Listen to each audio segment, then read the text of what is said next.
Dzoka. Gara pasi. Omaki. Zvauri kuda kutsvaga mufoni wabvuta foni yangu chaona zvinofona nditika. Pinda muWhatsApp tsvaga zvauri kutsvaga. Kana waona zvichakurwadza zvinokuchemedza ka omaki unokuda kuchemera panze. Kana wapedza kuchema usandibvunza zvichakurwadza zvese usandibvunza ini.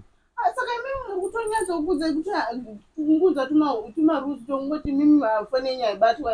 Foni yangu haibatwa. Ndatini ukaona iwewe zvauchaona mufoni munhu zvichakurwadza zvinokuchemedza ka. Wapedza kuchema usandibvunza unorongedza bhegi rako kuenda kumba kwenyu. Paunozosara usvika kumba kwenyu ndinenge neumwe mukadzi. Ini ndaneta kubvunzwa maquestions eunzi uindiani.